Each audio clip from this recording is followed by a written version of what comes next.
Buenas tardes. Hoy vamos a conversar sobre un tema también de embarazo y que lo vemos frecuentemente, es sobre los abortos espontáneos. Hay muchos mitos que queremos aclarar porque muchas veces las mujeres nos visitan que han tenido una pérdida en los 3 primeros meses, sobre todo, que es lo más frecuente, y siempre buscan factores externos como los causantes de estos problemas. Sin embargo, las principales causas son factores internos, o sea, son problemas o de la madre o del bebé, del embrioncito. Y cuando estos vienen mal, cuando falla esa relación del madre-bebé, se produce un debilitamiento, digamos así, que cualquier factor externo hace desprender ese embarazo. Más del 99% de las veces es por factores internos. Simplemente el aborto se dio por algún factor externo, porque era lo último que faltaba para que se caiga ese embarazo. Entonces, por ejemplo, escuchamos decir a las mujeres: doctor, estaba embarazada, tuve una pérdida porque usé tal medicamento. Y un medicamento para que produzca un aborto es extremadamente raro, menos del 3%. O tuve un aborto y me encontraron infección de vías urinarias y nunca se hizo urocultivo, solo examen de orina. Y el examen de orina, siempre que hay aborto, siempre sale como que si fuera infección, no siéndolo. O también dice: me golpeé, me caí, levanté mucho peso, subí escaleras, y así, una serie de creencias, ¿no? Hasta discutí con el esposo, tuve una emoción fuerte. Realmente esos solo fueron los desencadenantes, los que ocasionaron que se desprenda el embarazo, pero este embarazo ya venía mal, porque internamente hay algo malo dentro de ella, bien sea el bebé o bien sea la madre. Cuando es una pérdida por primera vez, casi siempre 70-80% de las veces es porque el embrión está mal. Pero ya cuando hay 2, 3, 4 pérdidas es generalmente porque la madre tiene algún factor que está haciendo que se pierda frecuentemente estos embarazos.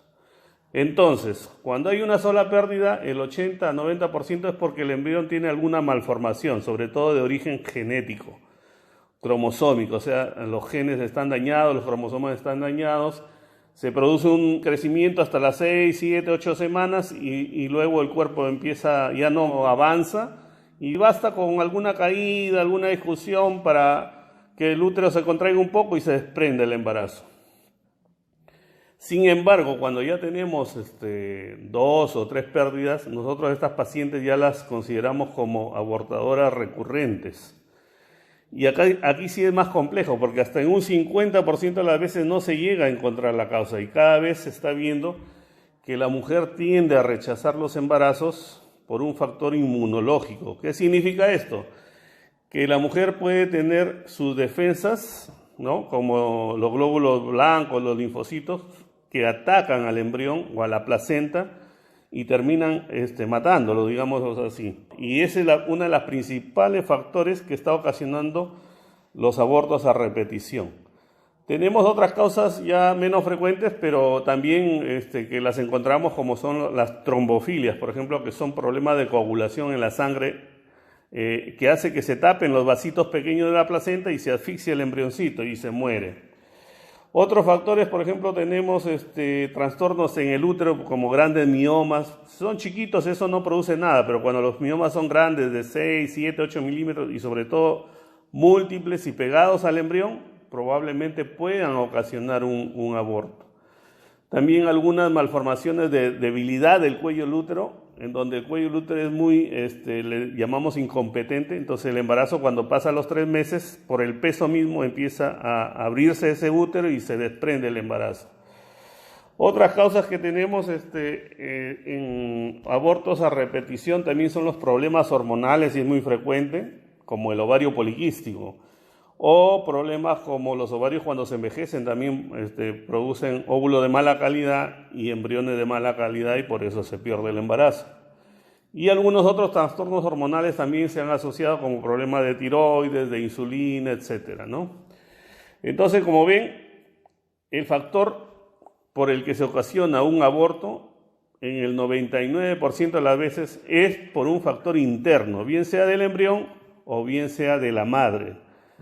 Y nada más el factor que desencadena la pérdida es un factor externo que puede ser emocional, traumático, etcétera, etcétera, pero no es el que origina la pérdida. El origen está atrás y eso lo tiene que determinar un ginecólogo, sobre todo si es experto en fertilidad, es mejor cuando ya el problema es aborto a repetición. Eso es lo que queríamos aclarar porque siempre nos consultan, doctor, perdí mi embarazo porque me caí. Doctor, perdí mi embarazo porque discutí con el esposo. Y eso no es así. Hasta le echan la culpa, por ejemplo, a las ecografías vaginales. Y eso es absurdo, porque el paciente llega ya con problemas, con dolores, con sangrado, y le hacemos la ecografía y vemos que va mal el embarazo, y a las 2, 3 semanas, o a los 2 días, o al día siguiente lo pierde el embarazo y echa la culpa a la ecografía vaginal. Entonces, aclarado esto, quiero que quede bien en la mente que cuando hay una pérdida, generalmente es porque el embrioncito venía mal. Y si son ya 2 o más pérdidas, es porque hay un problema usualmente en la mujer que hay que estudiar. Y ahí sí hay que acudir a un experto. Muy agradecido y hasta la próxima oportunidad.